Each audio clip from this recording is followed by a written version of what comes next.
folks, the moment you've been waiting for. This is the Mastertronic. I was able to purchase one finally. It took me a while, but I'm so happy I was able to get one. This video is going to be a series of videos in setup and how to work with the Mastertronic. Also, it's going to be somewhat of a review as I go through it. I will kind of give you my pros and cons as it goes through. Also, I will do a video comparing this to that of the Reef bot because they're very similar products. And even during some of these videos, I might mention a few things. So to get started, here it is. There's a couple things to be aware of when you first buy the Mastertronic. It's packaged very well. It's actually packaged so well, it took me a while to get it out of the packaging. And all the vials are individually packaged. It's packaged very nicely. So a couple things that you need to do before you power it on are very important. So the first thing that you need to do is you need to open this guy up, and there is a small screw right here. You need to make sure that you remove that screw. These are also going to be zip tied, so you're going to want to cut the zip ties out before you do that, so that way everything is free and clear. After you're done with that, you cannot install the syringe until you unlock the device, and I'm going to go through that a little bit here in a bit. So let me close this guy up. So once you've done this, remove the screw, and once you've taken the zip ties out, you can then get going and get this thing rocking. That was the hardest part for me. It took me roughly an hour to get this thing online and get the firmware updated, which we're gonna go through as well. So once you get the device powered on, you then need to go onto Focustronics app. I don't believe they have an online way of doing this. I think you have to do it through an app or through a phone. And once you've downloaded the Focustronic app, you're gonna then set up an account. Once you set up your account, you then need to log into the device, and there's a section there that says devices. When you click on devices, you're gonna see nothing there, and this is where I got confused. Once you're in that app, there's nothing you can do to add the device, which is very interesting. It doesn't have like an add device thing there, which is very weird. But anyway, to do it, you have to go to your Wi-Fi of your phone. You then need to connect to the Mastertronic, which should show up M and then the serial number of your device. The password is going to be MT password. Once you click on that, you're going to connect to the Mastertronic. You then have to go back to the app, and then it's going to say that it's connected to your device. It's then going to ask you for an SSID, and that's how you connect the device to your system. And again, that was really confusing for me. It took me easily 20 minutes to figure that out. It's in the manual, but it's still confusing. It was not working.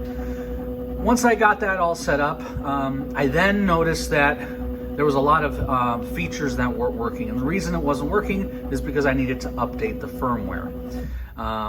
When you update the firmware, there's a couple things you need to do. You first need to connect to the Mastertronic, which is the first thing you need to do, and you then need to unlock the Mastertronic, which is very interesting. Once you unlock the Mastertronic, and again, it's not a physical unlocking of the Mastertronic, it's in the software. You have to unlock it. I guess it links it to your account. Once you've done that, you're going to notice the syringe is going to start to move, or I'm sorry, the plastic piece for the syringe is going to move. Then you have the ability in which to put the syringe in. Now there's actually two syringes essentially. There's two needles. There's a syringe that's connected to the main needle, and then there's another needle that sits behind it. And if you go to Focustronics manual, it shows you exactly how to put it in.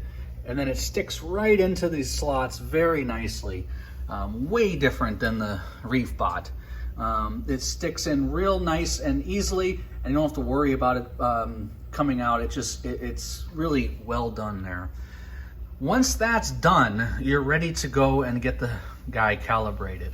So what I did was I filled up all my reagents, and in order to fill up your reagents, you actually have to go into the Mastertronic, pick the parameter that you want to use, like in this case, let's say phosphate, and then you have to select the reagents, and then you have to select which reagents you want to do. So when I was doing this is where I ran into the issue with the firmware. I did not see any of my parameters. I would click on nitrate, I would click on phosphate, and they were not there. So I was like, something's gotta be going on here. So then I went online and I found out that you have to update the firmware. To update the firmware on this guy, it's actually not crazy bad, but it's also not great. You actually have to turn the guy around, you have to take the screws out of the back, you then have to remove this little jumper. I'm not going to demonstrate it in this video because it took me a while to do it. There's a manual online how to do it. Once you remove the jumper, you then have to go on to a web browser and go to the cloud service, and then you can update the firmware. Once the firmware was updated, everything started working a lot better. Just setting this guy up, I haven't even got to calibration, and I had to do all of that. It took me literally 2 hours just to figure out all that stuff and do some research. Then you move on to calibration. You calibrate the two pumps. You calibrate the stepper pump, which is right back there, and you calibrate pump A, which is right here. Now pump A is what pulls your RO water, whereas the stepper pump pulls your wastewater. And it's really easy to calibrate. It's probably the easiest calibration I've ever done, because all you do is you just take the tube out of the waistline here on the side and you pop it into a little graduated cylinder, and you put what the milliliters are when you press calibrate, and that's it. You do it for your two pumps, and then you're done.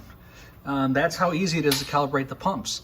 It then has something really interesting, which it actually calibrates the syringe. So you actually click on calibration for the syringe, and then it actually tells you where the syringe is, so you can calibrate it so it's exactly accurate, which is amazing. That's something also the Reef bot did not have. The calibration of the syringe is really quite neat. And then after that, you calibrate something called OLI, and I'll go over that a little bit later in some of the later videos. So my initial impressions of the unit, it's very quiet. I was able to do a nitrate test, and it was significantly faster than the Reef bot. I think it did the nitrate test in under, I want to say 10 minutes, whereas the Reef bot takes about 45 minutes to do the nitrate test. So that's a plus.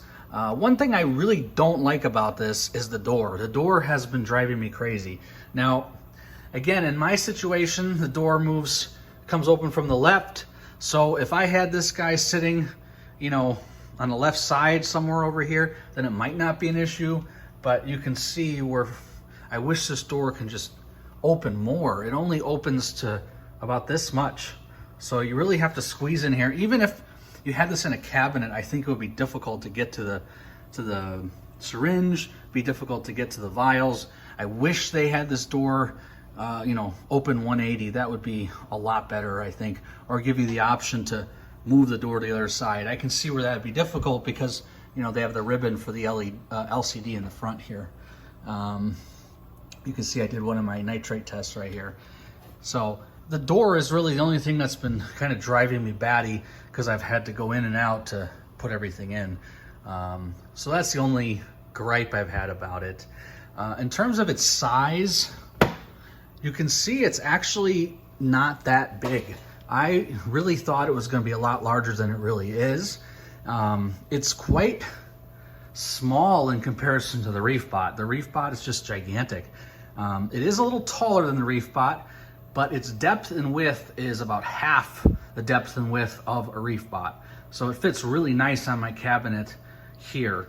And if I do a little bit of a zoom in, you can see there's a good 1.5 to 2 inches on the back and the front, whereas the Reef bot took up this entire 12-inch shelf. Another thing I noticed is I wish that the power and the tubing for the water were all on one side. You notice the power is on the left side, and the your sample water is on this side, and then on the left side, or right side, I apologize, is your RO and your wastewater, which I will show you.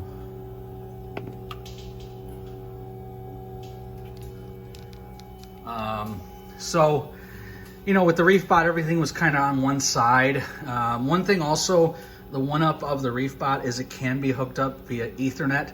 This is 100% Wi-Fi, which again, I was running into a lot of issues with that. And if you have not the greatest Wi-Fi signal, or you have Wi-Fi issues in the house, I can see this being a little bit difficult to get going and set up. So anyway, like I said, this is going to be part one of a few different videos. We're going to go over how to set up everything on the phone, how the phone app works, everything I can do to show you how the Mastertronic works. I will do my best. If you have any questions about the initial setup and about how to get things going, just leave them in the comments below. Like I said, I'm going to be reviewing this at the end of all my videos. So far, so good though. I'm really happy with it. And my initial thoughts have been great. Other than the setup, they've been really good. So hope you liked this video. And if you did, go ahead and hit the thumbs up. And if you haven't subscribed, go ahead and subscribe so you're alerted as I release more videos on the Mastertronic as I use it. Hope you have a wonderful day. Thank you for watching.